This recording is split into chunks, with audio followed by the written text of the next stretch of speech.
The Game Schooler Podcast is a weekly audio show that educates new and experienced gamers about the awesomeness of tabletop gaming. In this week's episode, we're going to cover Cabanga, our game of the week, discuss whether the Spiel de Jahres gets it right in the School of Gaming, and wrap it up by revealing our High 5 upgraded components.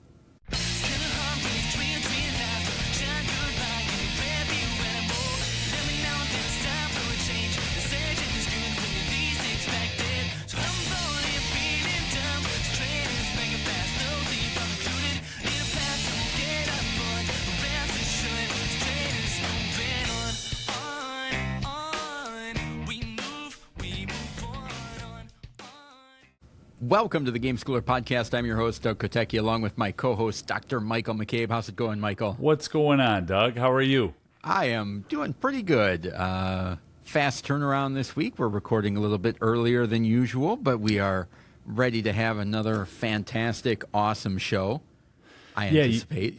You get into, you can hope, right? Yeah. Get into summer schedules and work and travel and vacation and work and travel and work. We just a little bit of flexibility, and it's nice that we're a team of two, a production team, a social media team, a website team. Just makes us nimble. It does. Nimble, agile, grassroots, if ever there was a term, right? Exactly. Anything to follow up on from last week? I don't have anything for follow-up. How about you? Yeah, I do have, every week, of course, we talk about all the awesome stuff going on in the Discord server. And there's a topic that got brought up that kind of hit close to home and really made me think a little bit more. And it was the idea of when you lose a game. And a lot of times we think about real little kids being poor losers or getting really upset when they lose a game. And one of the members on the Discord was talking about having a 12-year-old that wasn't doing very well handling losing, and not something that has happened in a while. Right. And it made me reflect on myself personally and my own kids. And one, I think losing is never easy, right? And I think that's something that you kind of struggle with throughout your entire life, and it's something that will never go away. And how long it affects you is what's important. And I'm not going to lie that there are times where it's, oh man, I got destroyed in that game and I'm upset about it, not flipping tables and throwing chairs type of upset, but and then trying to step back and say, all right, am I letting that cloud my judgment? But I was recently playing a game with my kids, and I noticed that there was an extra competitiveness between my oldest daughter and the younger kids, which was, it's okay if mom and dad win, but it's not okay if my younger siblings win. Interesting. And almost that I'm expected to win because I'm older type of thing. And it's something that we haven't had to have a conversation, and it was nothing that was really apparent. It wasn't until I read that comment that I was like, I think that there is something to that. And it's a hard thing, too, with teenagers because if they're upset, it means they care, right? Sure. They're actually caring and invested in the game.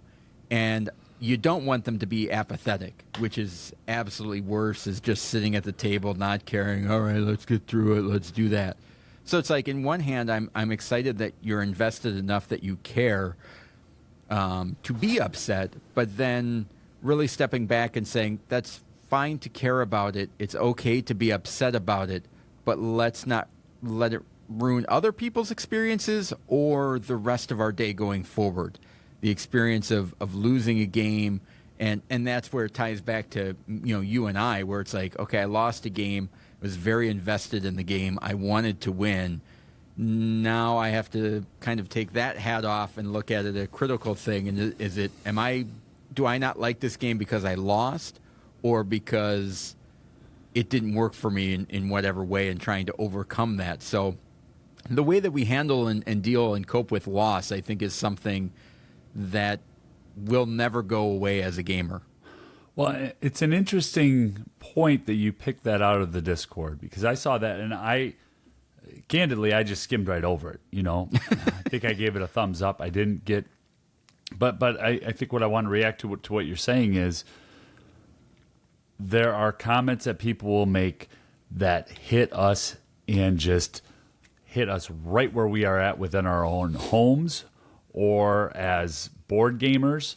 And it's interesting that was a comment that you glommed onto. I used to think of competitiveness as a skill, and more, I think of competitiveness as a skill set and a disposition.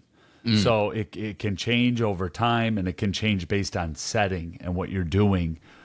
My 8-year-old right now is hyper competitive as long as she's winning and towards the lead. If it's clear that she's getting smoked, she wants to be done or keep playing and cheat until she can be declared winner. That is an interesting comment. I know that for me, I have to be very conscious about how I'm reacting at the table, because internally I'm always going to skew more towards competing.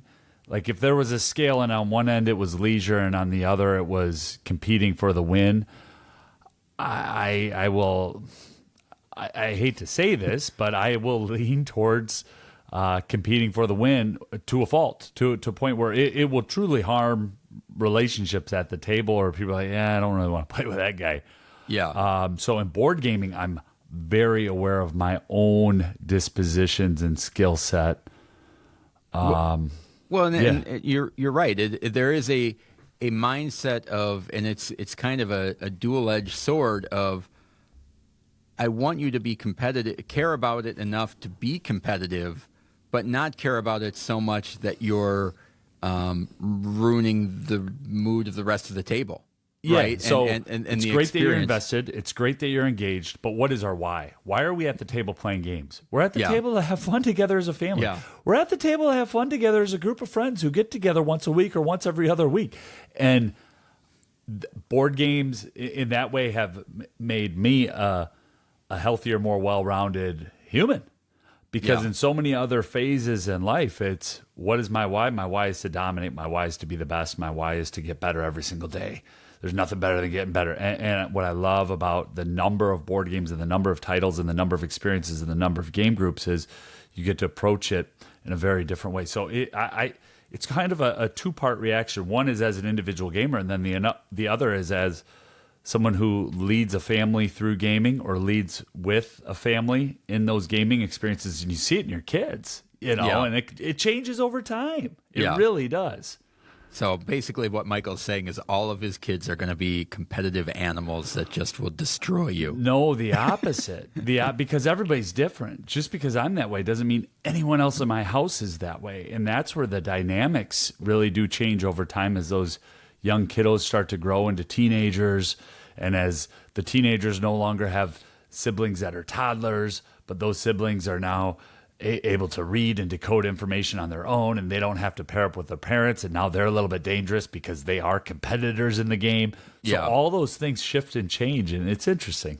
Yeah. So there's a lot of good stuff and little nuggets like that pop up in the Discord server that if you're not a part of that and you're listening to this podcast regularly, I encourage you to just check it out, even if you want to be a lurker and not necessarily contribute to the discussion at large, because there's a lot of great feedback on High Five List. We got some follow-up on our School of Gaming last week on icons versus text and where people kind of weigh in on that. And so there's a lot of good different opinions and viewpoints that are always awesome to hear and get a unique perspective in a positive way, right? There's nothing ever that's negative or divisive in there, and I'm really proud of that community has grown in that way. So check it out, and like I said, even if you want to be a lurker, you want to be like my mom on Facebook and not post a single thing in 10 years, but you are caught up on all the gossip, do that.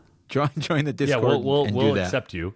Yeah. And a big thank you to if Stefan, if you're still out there listening, that came from a listener's idea of, hey, you guys should get a Discord going, and we said, yeah, do it. And he started it, and the community has grown 1 year plus on that. And then while you're looking at our Discord, give us a follow on X and give us a subscribe on YouTube. We'd appreciate it. We're approaching some metric milestones, which I care to not say out loud because they're still smaller than what we would like.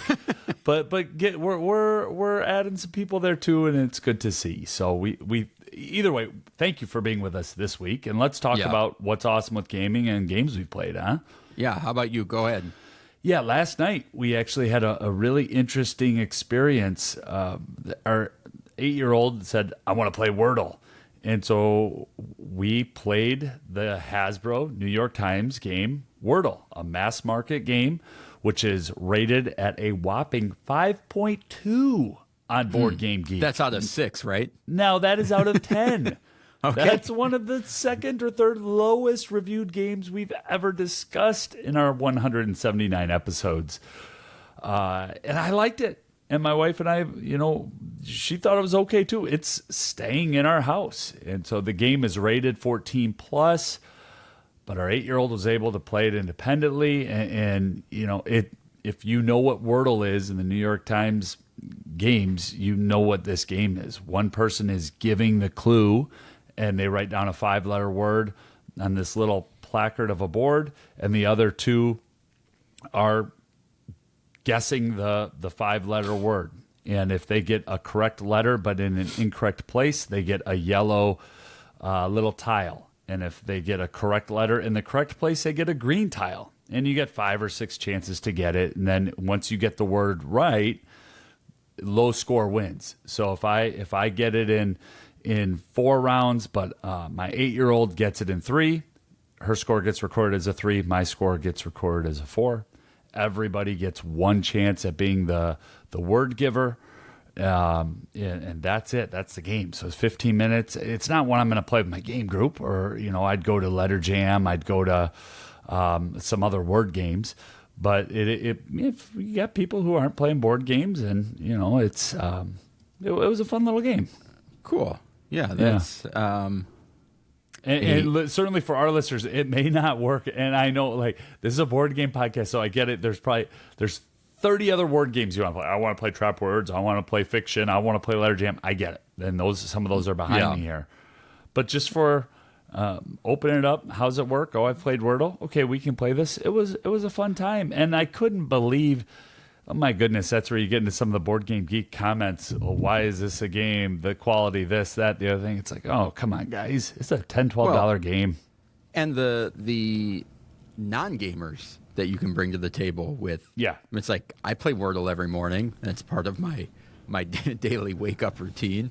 And so, I'm not alone in that is one of the most popular games in the universe is that. So what better way to get somebody to the table than with something that they may already be familiar with? So that's awesome. Yeah. How about you?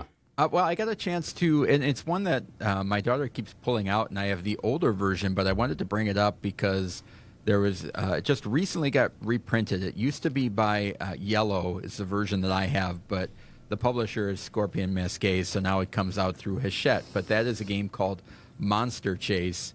And I think they lowered the price on it, so I think the MSRP is under $20 now. But essentially, there are 12 face-down tiles. It's a memory game for younger kids. What does it say here? 4+. That's probably accurate. I'm playing it with a 6-year-old, and she's dominating it. But there are 12 face-down tiles, and then there's a child in the bed, and then monsters come out around the bed, and you have to flip over those tiles to find the object that scares that monster away. So, for example, it may be a sock, it may be a robot, a soccer ball, and then you take them and then you put them back in the game box in this little closet. So you're basically putting the monsters back in the closet. And she really enjoys it. So if you've got younger kids and you're looking for, it's a cooperative memory game where you're working together, and so sometimes the kids do better than I do. I'm just not. I don't have to really stay focused, and the kids love it when, like, oh, Daddy, you're so stupid. The drum is right over there, and they feel like they're a hot shot. So if you're looking for something that's a fun kind of memory game that's not too expensive, and you've got kids in that, 4 to 7 or 8 range, I think it's a good one to just try out. Doug, you buried one of the leads for this. Who's the designer of Monster Chase? Antoine Bauza. I didn't even. Yeah, so you could have. Doesn't even cross my mind. You could have tied it right into our top designers from last week, and then looped in the Discord again. So no, that's great. That's a game I haven't played. The art on it looks fantastic. It looks like a cute little game. Yeah, and it's one that I'm, unfortunately, as the kids keep getting older and older, it's one that we'll be phasing out of. That's not going to be a viable option. So. And play it when you can, right? Yeah, and then that becomes a whole other issue of how long do I hold on to this? Do I hold on to it? And that type of thing. And as our kids get older, we're still going to try and do the best we can to cover some of those games because we know they're a big part of family gaming as well. So just wanted to throw that out there. Awesome. I set up and tinkered with 2 games this week. We here at the Game Schooler podcast are committing to a daily post on X. Thank you, Michael. Yeah, you're welcome. I once was a social media consultant for the podcast, and then I got fired. And then, Doug does such a great job with doing everything for the podcast. It was, I better do something so I can still be a co-host. I'll do that each day. But I set up and I tinkered with 2 games. I'm not going to get into an overview of the games, but one was Flamecraft from episode, I believe, 110-ish or 105. I should know because I did the post a few days ago. But my goodness, what a beautiful game. Yeah. And what a beautifully developed and designed game from Manny Vega. Peter Vaughn is the developer, and Cardboard Alchemy is the publishing house. Just looks great on the table. Unfortunately, I didn't get it played because of how quick our turnaround is from last episode, this episode. I hope to get it played this week. Yeah. But then another game that I just want to briefly mention is Sleeping Gods Distant Skies. And I was looking at doing it solo. I got it out on the table. I went through the rules. I had everything punched and sorted. And I thought, no, I think I want to play this with somebody else. I don't think I want to go through this experience just alone. But Ryan Lockett, and I believe it's Red Raven Games is his publishing house. Yep. He does all the art, all the design, all the rules. And the one thing that I wanted to say with that is, man, there are some beautiful games being made. Yeah. I mean, there really are. If I'm coming into the hobby right now, I just think you're coming in at a great time where, and that might be a controversial take because some people say, are we in a silver age? Are we in a bronze age? Are we in a gold? I don't know what age we are in. An age where beautiful games are being made. So that was just one thing that I thought was really awesome with gaming. And I'll talk about it more when we get into today's high five. But that was just one little note. The artistic floor is getting higher and higher, and it's getting harder to stand out. That's for sure. And nowadays it's easier to stand out for all of the wrong ways than it is to stand out because the art is so excellent across the board. Yeah, so just wanted to say that to me was I was in awe. I was truly in awe as the games were sitting out on the table. I thought, man, these are really nice. Yeah, so, Flamecraft was episode 105, just to follow up there. And then last week we had such a full show, I didn't even squeeze it in, but I've got some more games on my shelf. And so this one, and this is a really good shelf. The first one is Grim Masquerade, which is a really awesome game that at some point I'd like to talk about more in depth. I don't know if it's Game of the Week material, but it's a really interesting game where on your turn, basically you have a fairy tale character. You might be Cinderella or something like that, Sleeping Beauty. And you have, I think it's 3 things that you want to collect and 2 things that you don't want to collect. So, for example, Sleeping Beauty does not want any of the spinning wheels. And so on your turn, you're collecting 2 cards, and you're going to play one in front of you and face up and one in front of another player. If that other player happens to get their second bad card, they're out of the game. Yeah. So you're trying to kind of figure out who they are. You're trying to get your 3 things in front of you so you can reveal yourself and be the winner. And it's pretty crafty where you don't, if I'm getting spinning wheels, I don't want to immediately always give them away. So you're kind of teetering on the edge. I don't want everybody to know that, ooh, that's terrible for me. And so it's a really cool game with some really beautiful art in that one as well. So that is a good one. The next one is Elysium, which is a Matthew Dunson, Brent J. Gilbert Spiel nominee. Yeah, I don't know if it's Greek or Roman. What does it say? Greece. It's Greece. But you basically have these 4 pillars that then you're using to acquire new cards. Those new cards are powerful until you actually put them in your Elysium. That's when you score points for them, but then all of their powers go away, and trying to balance that. And so the artwork on that is cool, and there's a lot of variety with the decks of cards that you can use in the game. Hit Z Road, which is a Martin Wallace game that is just a fun, dice-chucking, apocalyptic, trying Probably to make not the most family-friendly, right? But it's zombies, so Yeah. it's not... I'd have to go back to see if there's anything super gruesome, but no, the only thing I would push you on is if your oldest child was 4, you might have a Yes. different response than Yeah, when your oldest yeah. child is 14 and you have 3 kiddos in the house. Yeah. It really depends on your level of protectiveness as a parent. I'll Yeah. send it back to you for your calyx, Doug. Yeah, no. So it's a fun dice rolling game where you're trying to make it across the country and scavenging resources and trying to fight off zombies, and just a really cool mechanism. And the whole theme of the game is that somebody on a road trip assembled a whole bunch of cards and pieces throughout the road trip to make this game. So like the back of some of the cards are like Days of Wonder Ticket to Ride cards and different components like that. So it's pretty well done, theme wise. Was that Space Cowboys who did that one? Yes. Yeah, Yep. great game.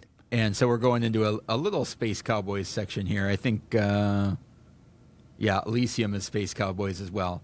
And then Black Fleet, which is a really cool pirate game where you're traveling around trying to drop off contraband and you're trying to thwart your opponents, everything you'd expect from a pirate game. And then Splendor, which was a game of the week way back in... Can I guess? Sure. 41. Probably got a post plan for it tomorrow. 23. So Way episode off. 23. Yeah, go back and listen to Splendor. So those are the games that are on the shelf this week. As we said earlier, reminder, sign up, check out that Discord if you haven't already. And there's a lot of game schooling materials there as well. I got a couple more things before we move along, yeah. if that's okay. And I'll try to I didn't be know quick you had with so one. much awesomeness. No, it's been a good week. There's something that's happening in our house right now. As more games come into the studio headquarters here, I have to get rid of games, Doug. And sometimes it's like, this is a really good game. So we're actually right now starting to revisit games from very early on in the Game School and podcast journey. And one of those we're going to play tonight as a family is Planet. And Planet was a game of the week all the way back in episode 16. Blue Orange. That seems like a long time ago, man, doesn't it? Yes. A decade ago, I believe. But my 8-year-old hasn't played it, and she's kind of at the level where not only will she play it, she will probably destroy me. And so if she likes the game, and I know my wife likes the game, well, then that's enough to keep the game in the house. So I just wanted to, this week we're going to get Planet and Letter Jam played because we played Wordle last night. So it's just cool to see how some of those games ebb and flow. I think I've had it on a 4 trade list for probably a year or two now, and I'm like, well, let's give it a try. Let's see how it goes. So that was just one thing. And then the other one I just wanted to touch base on because I had such a positive experience. I know it's going to be a game of the week, but I have some news with it. So I'm just going to say one sentence. We played Draft and Write Records from Inside Up Games last week. It is on Board Game Arena now. So if there's anyone in our Discord who's looking for a game, just start that thing and then send me a DM. I will jump into that game. Probably not real time because of what's happening in the month of July with getting ready for Gen Con and work and all that. But I will play an asynchronous game. I had a blast playing it last week, and we ran it back. Really, really fun roll and write game. So, Doug, I had to get a little shameless plug in there so that I can get some extra plays of that because I don't have a copy of it yet. But a really good flip and write type game where you're drafting cards into your band and how the board is put together. I don't want to say more than that. I don't want to spoil it because I'm fairly certain it'll be a game of the week. We haven't even really unpacked it a whole lot or put it through our stringent criteria. But man, is that a fun little game. So it's out there. It's on Board Game Arena. I know we have quite a few of our Discord folks that are playing games out there. Check that one out. Awesome. All right. So before we move on, just a reminder to spread the word about the podcast. If you like what we're doing, as Michael said, subscribe to the podcast, subscribe on YouTube, follow us on X. We would greatly appreciate that. If you have any questions or comments, reach out to us, email at gameschooler.com. With that out of the way, let's move on to the game of the week.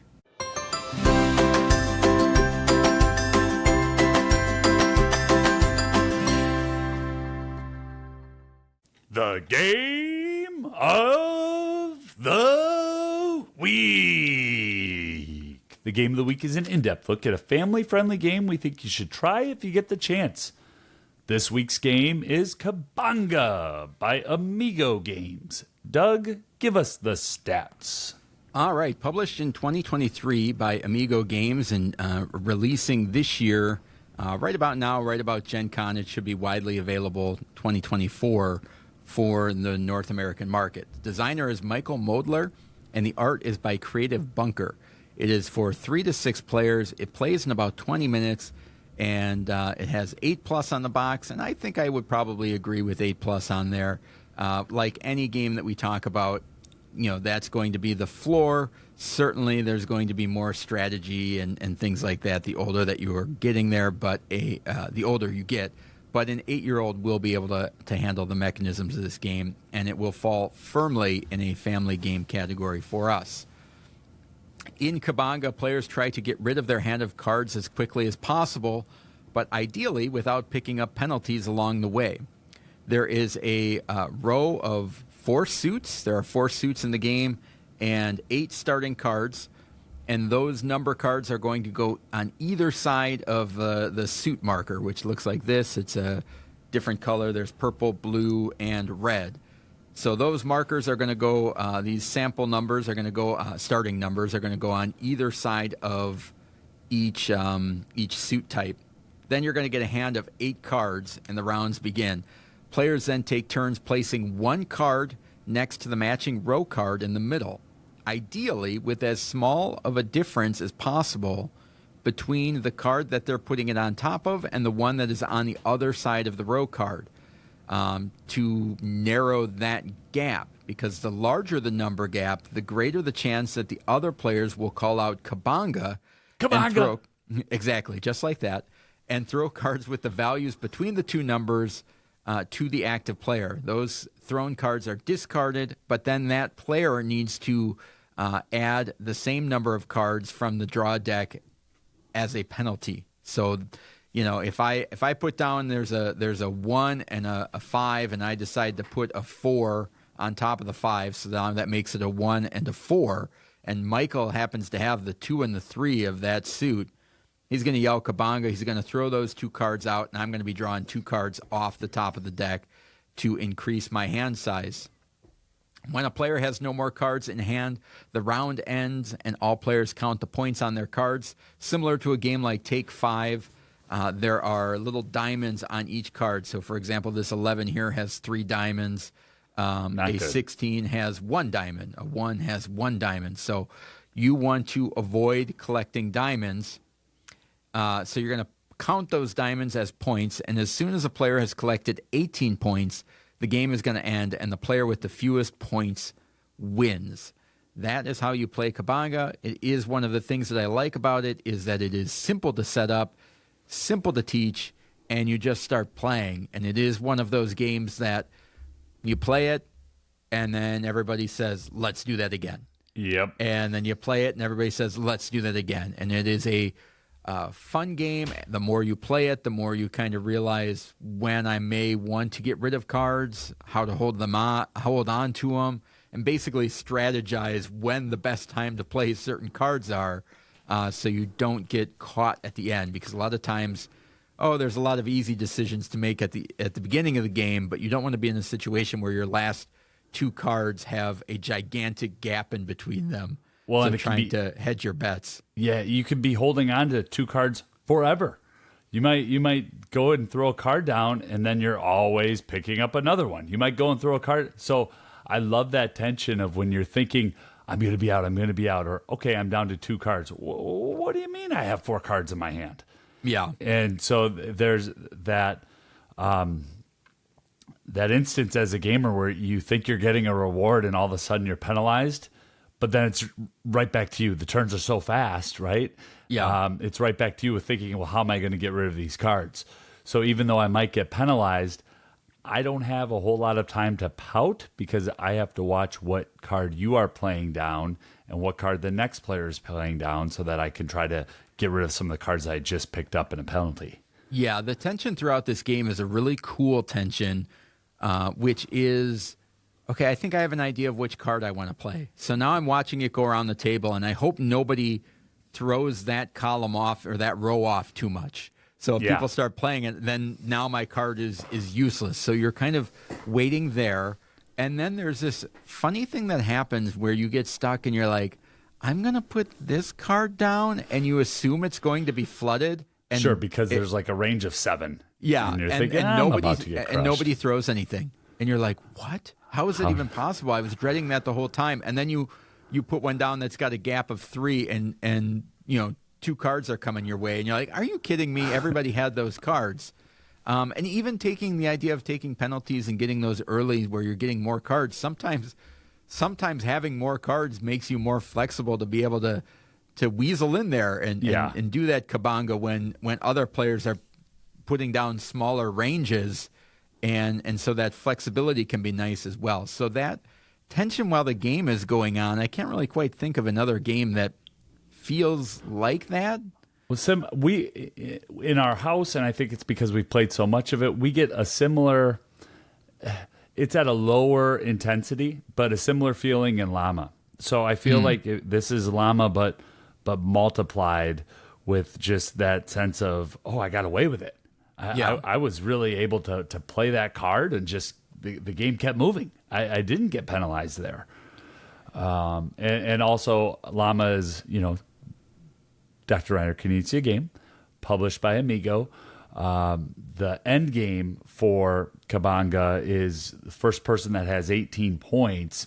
That triggers the end game, and low points wins. So even in that last round, I'm really hoping that I think I'm doing good because I only have 6 diamonds, but oh my goodness, I could get caught with 3 or 4 diamonds just by having to pick up one card. Oh my good. And so that sense of not really knowing your score is also a lot of fun. It's one that if you played it without knowing anything about it, you wouldn't be surprised if I told you this was designed by Reiner Knizia. True. Right? It has that feel of being in the exact, just a great job of fitting side by side with Take 5 from Kramer and Llama with The Good Doctor. It sits right in that catalog that it almost has that feeling of like, this game surely has been around forever, right? It has that classic feel to it that I felt like I was playing a game that came out that was so well designed that it came out 20 years ago, not one that just came out. Yeah. I think this might be a good time to do we want to talk about Amigo in general, just with how approachable and accessible some of their games are and how Cabanga, Sure. I mean, you touched on all of it right there, but Take 5, No Thanks, Llama, games that have 5 or 6 rules or less, can be taught in under 5 minutes, and are family friendly. Now, I didn't get all the Amigo taglines right, and that's okay. I don't work for them, but a lot of their games work for us as individual gamers, work for our families, work in a school setting if you're taking them to a board game club or in a library. And I would put Cabanga right in that group of games that we've just been rifling through here. Well, it's hard to have and when we say family, and we'll probably get to this a little bit in the next segment with the School of Gaming, but the term family means something different for everybody and things like that. But when I think about my family, and it's a family of 5, and the youngest is 6. Congratulations. Thank you. The youngest is 6, and figuring out what will work. But even within that structure, and everybody's got a different family size or what they consider their family and things like that, it's very rare to have a family in which everybody has the same level of intensity for games across the board. Yeah. So I'm clearly the game player in my house. For now. My daughter, Emily, is probably the second most invested in games, but that does not stretch across my entire family. My point of saying that is this is a great game that everybody can sit down at the table and play, regardless of how into, air quotes, into the hobby that they are. And that's why I think this is a great family game, where we really talk about some games where it's like, yeah, the gamers will like this and it's approachable, but not everybody in your family is at the same level of gaming. And this is one that works, and along with some of the other Amigo titles we've talked about, that will fit in that that arena, which makes it easier to get your entire family to a table to play a game. Well, and extended family, right? I've got family reunion coming up at the end of the weekend, and one of the games I was discerning is, do I need to pick this game up before I go? Which is just ridiculous. We've got hundreds of games in the house. No, it has to be that one. But you said something that I think if I'm being honest, and I think I'm speaking for a lot of people in the Discord too, it's accessible, it's easy to teach, and darn it, I'm going to have fun playing it too. I want to play Cabanga. No, I don't want to just play another game of Nerds. No, I don't want to play that card game. I want to play this. Yeah. And this is a game that brings that. Same way as Take 5. And Llama isn't that way for everybody, but it is for me. I really enjoy the Uno mechanism in that game. But Cabanga does something different where I really don't know what's going to happen when I play a card. And I cannot take a turn off. Yeah. So whether I'm playing with 2 people, 3 people, or a table full, and there's 5 other people, I have to look at what is happening every single turn. And man, I like that. I really do. I enjoy that part of the game. Well, and isn't it funny, too, when you see somebody that's getting close to the end and they put down something that has a gigantic gap and you kind of go around the table and you're like, seriously? Nobody can stop him? What? You can't do anything? Yeah. But, and the other thing, as far as you mentioned traveling, this is a good game to take with you. It's I'm holding up the entire game. Right here, it's a barely larger than a standard deck of cards. And I guess the other interesting thing about it is I have a German copy of it, and so I cannot even use the rules that come in this book, but I know how to play the game. So if ever there was an endorsement of, I have a rule book here that I cannot read because I don't sprechen Sie Deutsch, and I can play the game just fine. Did I say that properly? Yes, you did. Okay. After the I don't. Yeah. Yes. Yeah, you said. That's the only thing I know. A testament our listeners just exploded right there. Doug said Sprechen Sie Deutsch. Boom. We went up. This is a German 10X. podcast? Yeah. Oh, yeah. I'm in there. All right. So as far as some skills in this one, Michael, you touched on observation. I did touch on observation. Talk about it. A keen eye about what's going on at the table, the details and behaviors of what other players are doing. Well, and there's that moment, too, where the next person plays, and if somebody wants, but I wanted to, nope, too bad. You missed your opportunity. Yeah, you didn't say Cabanga, and we're moving forward. So you're not going to give me 2 cards. So that was the other part of the skill. Yeah. And then there's resource management in this game, which is the cards that you have And it's not something that shows up in the first time you play it, but once you start playing this game more and more, you become more aware of the risks you can take and exactly how you want to play those resources out, those cards out at the right time to minimize the damage. I guess I've talked myself into just the risk management as a skill in this one as well, and certainly the tactical thinking of pivoting depending on what cards are laid out and when. Yeah, there's a lot of skills for a game. 5 minutes to teach, less than that to start it up.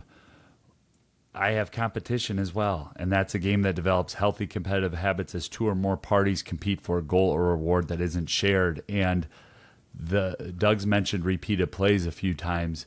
I think this is a game that really helps somebody being a humble competitor. Yeah. The first game that we got a demo of with this, I was cruising right along, getting rid of cards, doing just fine. And then all of a sudden, I think Doug mentioned the 11 card is just chucking full with diamonds. You know, I end up with that at the end of my second hand, and suddenly I'm the biggest loser. And so the game can just swing back and forth from round to round as you're trying to hold your breath and hope that you're not the first one to 18. And I think that's a really good type of competitiveness in a card game to have, where you're always in it. You're never out of it. You can have a bad round, but still compete and have fun with it. Yeah, and based on what we talked about in the opening segment, this is a great game for teaching resilience, a game that teaches players how to quickly recover from and cope with difficulties, because you may have one card left, and then you put it down, and before you know it, you just got a penalty of 3 cards, and the person right after you puts the last card out and wins the round. And so those things are going to happen, and sometimes you're going to be on the receiving end of that, and sometimes you're going to be the victor part of that scenario. But the game moves along quickly enough that it allows you to build that thick skin and keep going, as opposed to the whole game coming to a crashing halt because one bad turn. So for those, even though those 8-year-olds may not be able to grasp some of the subtle strategy in this game, this is a great tool for teaching them, those younger ones, that difficulty of, okay, you lost the round, no big deal. You know, there's still plenty of game left, and that can happen to anybody. And playing it enough, you get to experience that. Where would you slot this game in terms of complexity in the Amigo card line games? Would you put it just below Take 5? And just above Llama, or where would you slot it?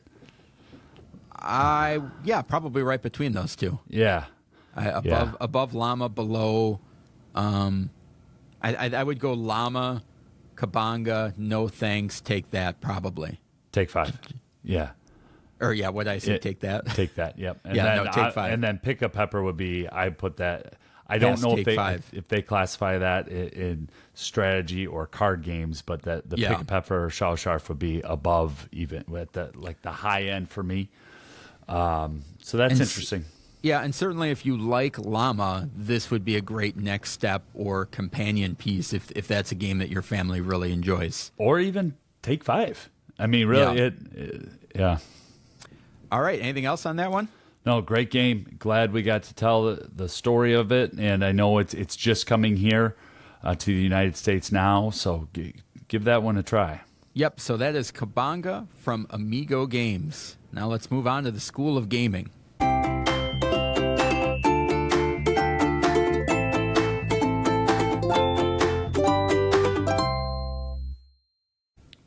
The School of Gaming. In the School of Gaming, we discuss concepts, keywords, etiquette, and helpful ideas in the world of gaming. This week, we discuss, does the Spiel des Jahres get it right? Doug, lead us into this segment. All right, so this segment comes out of a discussion that Michael and I had when the Spiel des Jahres nominees were announced. And I was shocked to see a 2-player game, Sky Team, nominated for the Family Game of the Year. In the idea that I don't think of playing a family game as just me and my spouse or me and one of my kids. I think I get, 4 or 5 family members around and we play a game. And so I did some like research on this one because I was curious of like what do they say as their kind of requirement, The criteria for them. And of course there's a whole bunch of things about it being released in German and that kind of technical stuff. But one of the questions on their website on the frequently asked questions is, can any game really win the main prize?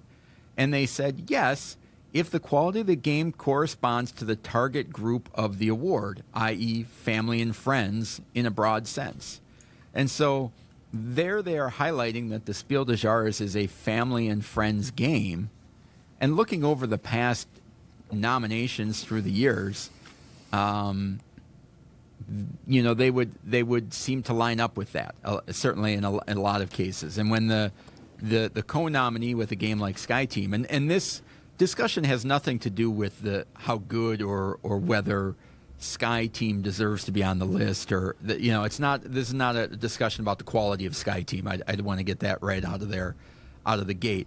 It was just more the idea of a family being a 2-player game, and I have read the rules to Sky Team, and based on the criteria that you and I use for a family game, it's not a game that I feel like I would be able to sit down and play with a non-gamer or family and friends after having read the rules. Now, yeah, let me ask you though. Oh, go ahead, because you're right in the middle of a sentence. Go ahead. Well, I was just going to say that,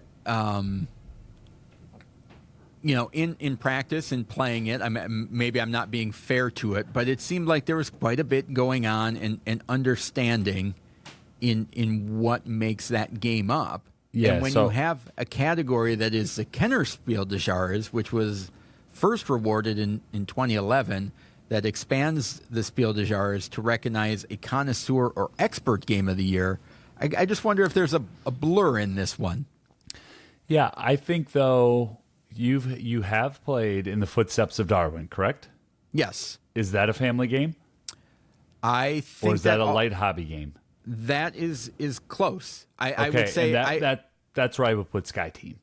I Yeah. would say that In the Footsteps of Darwin, which was a game of the week, I'll look up the number in just a moment, and Sky Team are very similar in their complexity, the decision space with, one is tough because it's a competitive game where I'm moving around the board trying to get the tiles that I want. The other one, we are trying to land an airplane successfully without using words and only communicating through dice. So, yeah. But in terms of the startup, getting them out of the box, getting them to the table, getting them played, I would say they're very similar, very similar. But what juxtaposes it, Captain Flip, that's a game that you can start up and see the rules in a different language and start playing that in 5 minutes. So. Yeah. And the big crux for me, I guess, is more the 2-player than the complexity part of it. Sorry. It is a thing where it's like that complexity level is so hard to gauge. And I don't want to get into a position where I'm like disputing what classifies as a family or what people consider their family or anything like that. But when I think of family, I don't necessarily think about my 5 as a regular family. I don't think of 4, but I think of a larger group than 2 is family and friends getting around. Me and you hanging out and playing Sky Team. I don't know if I feel like that is in the family world. And I think go ahead. And I've pushed back on this with Doug, and so I'll enter my comments here because I do want to hear what others have to say in Discord and elsewhere with it, but I think family can be one other person, and there are 2 games that I would slot in that really give me that sense. And one is Splendor Duel. It's a 2-player only version of Splendor, but it's one that I've played with different children and with my wife. And then the other one is Birds of a Feather North America, which is or Western North America, sorry, which is a game of the week as well. That in our house we primarily play it, 2-player. And we're not all getting together, but I'm getting together with another person, And I feel like in the world in which we live, where everybody is plugged into a device, a lot of people are working more and more at their computer, unplugging and playing a game with one other person can be a family experience. Whereas if even just a few years ago would not have qualified. And so that's kind of my bent to it. I'm not playing a game on Board Game Arena with people around the world. I'm playing a game with one of my family members in my house. Yeah. It's interesting. I think the part of this that I think is intriguing to me falls somewhere in the line of how we classify games and how they are classified internally and externally, right? And you and I have kind of our own classifications of what we, fits into what category. It only took us about a year and a half to come up with, by the way, Doug. A lot of back and forth, a lot of spreadsheets, a lot of arguments, but go ahead. Well, and Board Game Geek has their own, and here certainly is the Spiel des Jahres of what they consider a family thing. And it's interesting because I feel like you could have, sometimes when I think about family games, it's like when I addressed earlier when we were talking about Cabanga, the idea of like, there's only going to be, even in a family of 5, maybe 1 or 2 really big gamers out of that group. And not to say that other ones in your family won't play the game, and not to say that there aren't families where all 4 of them are hardcore gamers and they love the hobby and that's the thing they do, like other families go camping or something like that. So I'm not speaking in absolutes here. However, one of the things that I think of about a family game is like, can I get the hardcore gamer and the non-gamer to play a game together and be on the same page and enjoy and have a fun experience, family and friends, that type of thing. And it made me think about the idea of if you could have non-gamers, just like complete non-gamers, play the top 10 family games of a year and then see which one hits. Like, which one do they pick out as, oh, this was the game I enjoyed the most? But I was thinking about that, and like, I thought that would be a really cool way to see what hits with that group that's not listening to board game podcasts, the group that's not scouring BGG. But the weird thing is that after playing 10 of those games, those people may not be eligible to review those games in the future, like for the next year, because a handful of them are going to be gamers, or they have more of a skill set that slowly starts to jade and erode what it feels like to be that beginner gamer. And I compare it to the idea of learning an instrument or any other skill where, when I first started learning to play the guitar and you're starting to see notes on a page or chord diagrams, and I put my finger here to play this chord and I have to do that. And eventually, and you would say this too with basketball, you could make those same analogies, but eventually you get to a point where it's like, I don't even need to think about what that is. It's second nature. It goes straight into my brain. I'm not even processing it. If this, then that. Yeah, the same way that, you start out, it's like, all right, I need to bounce the ball. It needs to come back up into my hand. And like, you're at the point where you don't even think about dribbling. You could walk around, dribble, talk to people. It doesn't even occur to you.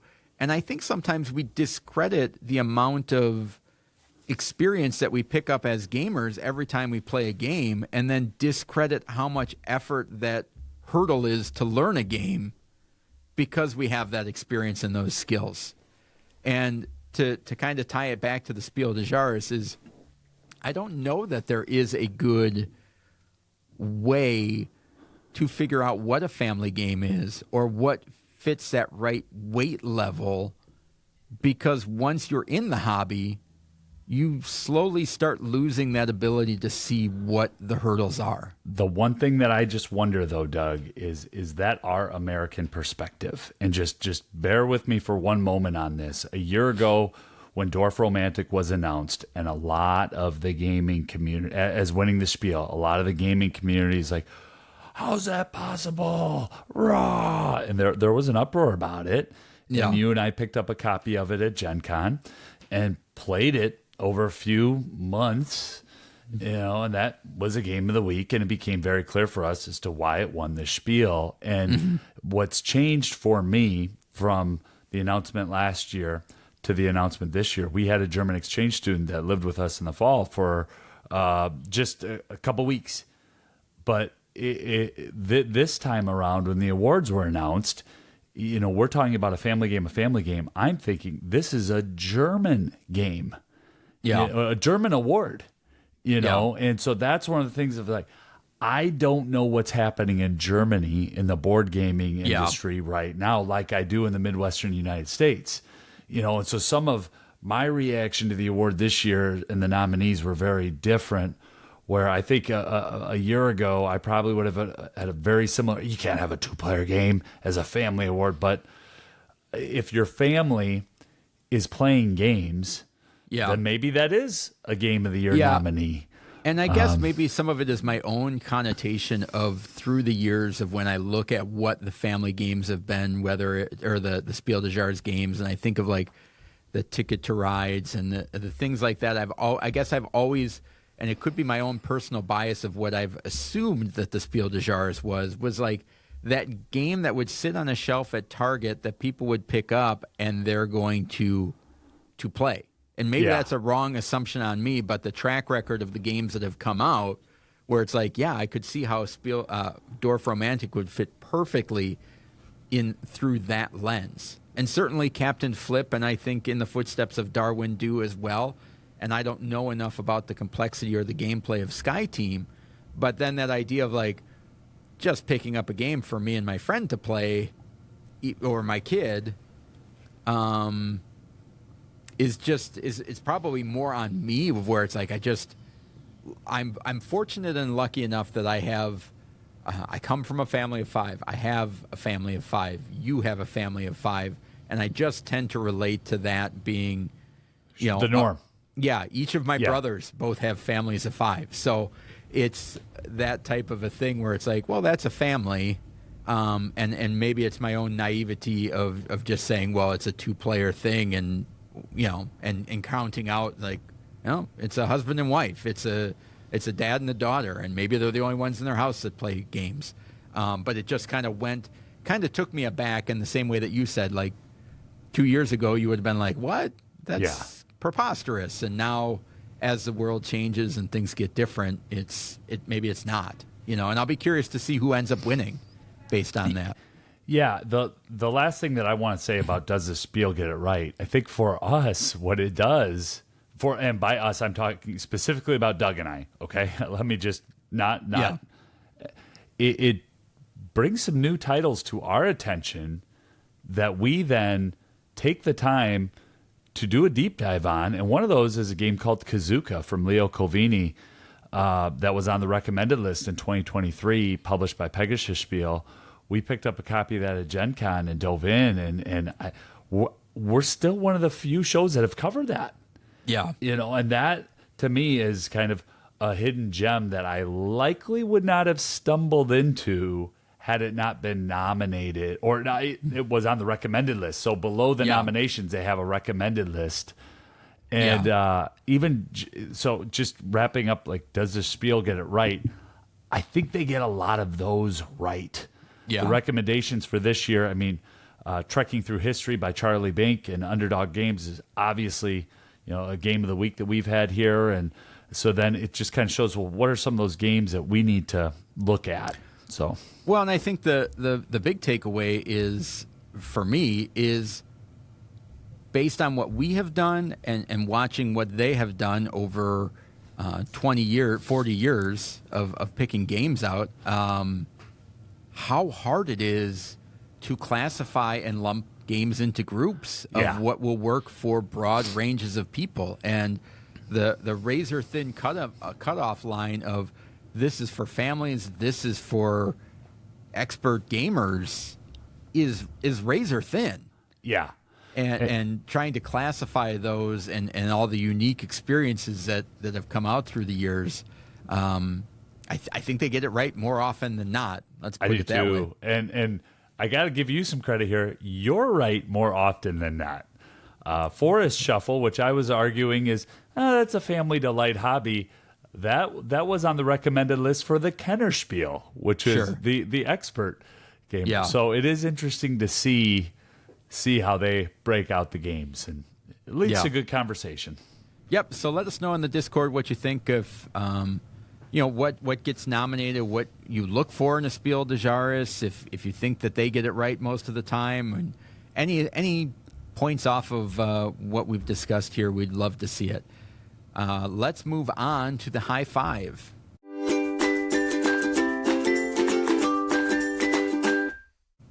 If you're anything like us, you're constantly on the hunt for new games to try out. This week, again, we are not talking about specific games, but we are going to be talking about things that we love to see upgraded in games that makes us want to play them more, get them to the table more frequently, or just catches our eye. So in this list, I've got, of course, 5 items, but kind of broad things that if those are upgraded, I really love playing them. And they don't necessarily need to be individual components as like stuff that you, we'll get into it on the list. We'll dive in. We're good. Anything that you've got? Nope. Let's jump in. Yeah, number 5 for me is an insert, and I want to give some shout out and praise to Folded Space as a company for really upgrading my insert game. But I do love having a nice organized insert that you can then put the pieces right out on the table. We also have a friend of the podcast, Daniel Cunningham, who designs inserts. And so I've learned a lot just from watching Dan close the lid of a box and wait for that little air fart. Yeah. Or if there's any lift, he'll take things apart and tinker with them and put them back together. And he's shown Doug some tricks, and Doug has shown him some tricks. So, but all that to say, I do love a really nice insert. It makes a difference, especially if I get a game in the trade and I open it up and stuff is just thrown in there, like somebody swept it off of a table. Like, come on, man. Versus when I open up Flamecraft and it's got that, and it's a deluxe edition, okay, I no shame in it. It's got that nice little insert where the play matches sits and the cards sit perfectly, so I can set it up for a 3-player game next time. Oh, the coins go there. I like having a nice insert. That's number 5 for me. Great pick. My number 5 is screen printed wood tokens. So the difference between Doug. the difference between just having a bunch of cubes or round discs, having cut out shapes and things that are supposed to be represented, whether those are gears or whatever, that little tactile thing of the difference between, and that's the difference between like now and the games that have come out 20 years ago. It was like, oh, here's your red, your yellow, your blue cubes. That's what you're going to be doing. To where now where it's like, yes, I want that little piece of wood to look like a chicken leg, and I want to pay for my goods and services with those chicken legs. So, or even just the tokens going around the board. They all used to be the little round circular pawns, and now I can be the screen printed woodland creature. So I really enjoy having that as it's almost like a bare minimum component upgrade for me. Bare minimum deluxe upgrade, yeah. Yeah. Yep. So that's my number 5, screen printed wood tokens. Agreed. Really like that one. Number 4, some may be surprised that it's this far down on my list, and that is metal coins. Ooh, I thought that may be your number 1. Love some metal coins. I just love jingling. I like mixing them up. If I'm at the table, I might be annoying other players because I clickety-clack them the whole time. Doug mentioned the word tactile. I really enjoy those metal coins over cardboard coins. Give me metal coins or paper money. Now that might be a hot take, but over the cardboard punch out don't give me cardboard currency. I'm not playing with dolls here. I'm playing board games. So that's number 4 for me. I am a sucker for metal coins. Now, fortunately, I have about 3 sets of really good metal coins in various games that I can go to when needed. Yeah. Awesome. My number 4 is dual layered boards. And this is something that has become more popular now.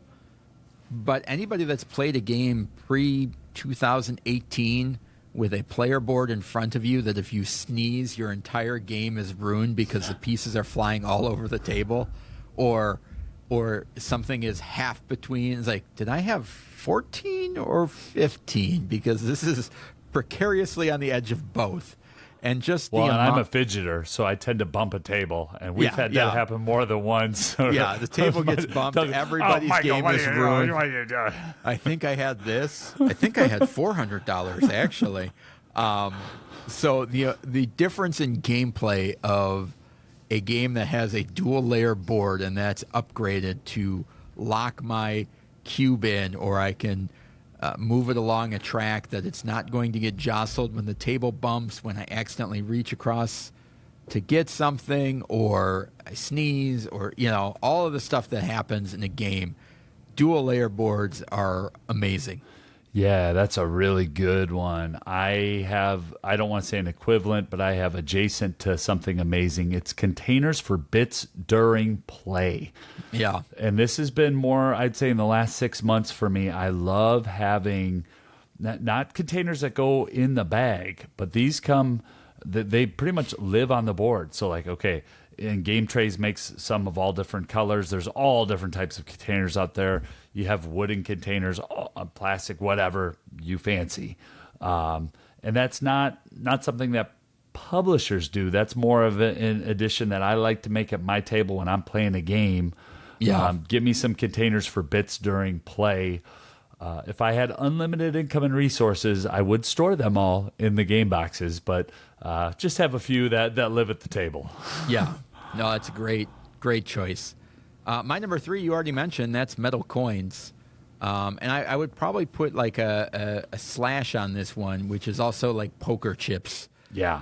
Well, that's where I was going too, but I mentioned the Roxley clay chips in a different segment a while back. But yeah. Yeah. So whether it is clanky metal coins or the big poker chips that I can feel like a boss as I'm stacking them up, that adds a level of, I want to say it adds, pun intended, a weight to your decisions.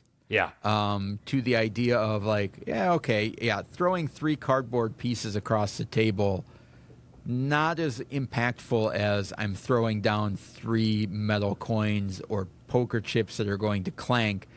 Not only because of the impact that it makes to the other people on the table, it's like, I will buy that, but also the things like, do I really want to part with this awesome money? Yeah. Like, it really makes it feel more like a currency of my daughter being in a store and being like, do I really want to buy this Squishamallow with the money I saved up? You get a little bit more weight to that, the figurative weight to the decision that you're making. So that's my number 3, metal coins. That's great. Number 2 for me, play mats. Oh, man. I do like rolling out a play mat. And, another one, I wouldn't be shocked if that would have been in your number 1. Yeah, because I that is an upgrade that I will go after. I like to add a nice little playmat. Can't really tell you why. Just like being able to roll it up, throw it down on the table. I can tell you why. Because for many years, I played board games at a kitchen table that had sediments of maple syrup, barbecue sauce, Tennessee red sauce. No matter how hard I try to clean it, and if that stuff Mosquitoes gets on stuck in amber. Yeah. Michael Crichton, though, not the movie version. If that stuff gets on a board, the board's ruined. Yeah. But there's just something just a smidge more durable about the playmat. Plus, you can have them on different things on different sides of it. Ooh, that's nice. So I got the expansion on the other side.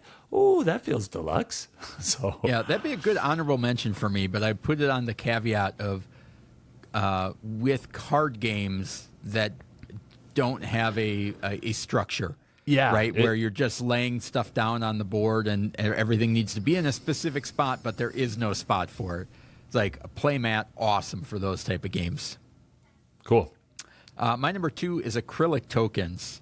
So this is kind of splitting the difference between, if you have screen printed wood tokens, great. But once you get up to the little acrylic tokens, like the ones in the special ones for Return to Dark Tower or Quacks of Quedlinburg, there's something about those geek up bit sets that are just pretty nice.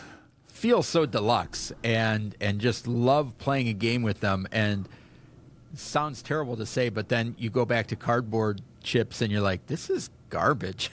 Like, Well, how can anybody play a game like this? The most ungame schooler segment that we've done on a high I'm five. okay with it. We're usually not about consumption, but we're we can talking do about one every upgrade. 179 episodes. Yeah. Oh, there is something with acrylic tokens, isn't there? Same thing as the metal coins. Clickety Now clack, clack, clack, I'm clack. not sure what your number one will be. My number one is wood upgrades from cardboard. Gotcha. Yeah, it really is. I've got a couple different games I've played recently. You know, Flamecraft, I talked about at the top end of the segment. Creature Comforts is another game that I really love. I think I love it more than a lot of folks do. But that upgrade going from the cardboard tokens, it's like Doug just mentioned, to the wood tokens. I love having those pieces and fiddling with them and getting them out onto the board, out onto the map. But I also really love the collection of it. So in setting up the game and then in collecting the resources in game, I really do enjoy those wood upgraded components from the cardboard punch out. Yeah. All right. You got any guess on what my number one is? No. Oh, sure. I know your number one. You want me to say it? Yeah. Painted minis. No, actually not. But good guess. They actually have no bearing on games for me. And sometimes I think that minis can be superfluous and unnecessary. But the one thing you already mentioned, number 5, is a well-designed insert. Yeah. To me, is the best component a game can have for several reasons. One is the setup and teardown and making that process smoother. Anything that will get me gaming faster, I'm all on board. And a lot of those inserts have what you mentioned in your number 2 or 3, which is the bits to store your stuff while you're playing. Yeah. And so I think of a game like Scarface 1920, which is a pretty complex, big game. But when I can just take 3 or 4 trays out and all the components are set up for everybody to use, that's huge. So nice. You know, I don't have to do that work myself, getting little bins from the dollar store. I don't have to put stuff in baggies. I don't, you know, and even if you have stuff in baggies, then you have to dump them out and pick them back up and put them in baggies. And invariably, you have 3 extra ones at the end of every. Always an extra. You know, so I think nothing can enhance a game like a well-designed insert. And yeah, shout out to Dan, who does great work on that, and that is becoming a bigger thing for games now. So that's it. That's my my number 5. So that is going to do it for us this week. Any honorable mentions for you, by the way, before we move on? Because I started to get carried away and I said, I'm just going to cut it at 5. I mean, I had different things with cards. You I had a had list of 30. Yeah. Linen finish and gold foil. Reminder to subscribe to the podcast. Follow us on X at GameSchoolerU. Again, you know, the first time we did this and I said sleeves, you absolutely killed me. We had a similar list to this and I had sleeves as a component upgrade. Just got destroyed. Sorry. I'm glad you didn't do it now. I probably would have mocked you again. Next week, we're going to be talking about champions. We're going to talk a little bit, probably maybe, I guess, piggybacking off of some of the stuff we talked, which is this week, staying in tune with casual gamers. And then we're going to be talking about some well-regarded misses, which are games that everybody seems to like, but for whatever reason just didn't work for us. So as negative at as least we can one be, of us. Yes. It'll be the most negative list in which we're talking about games that everybody else loves. So not too negative. Thank you so much for spending the last hour or so with us. We truly appreciate it. Now get out there and keep gaming.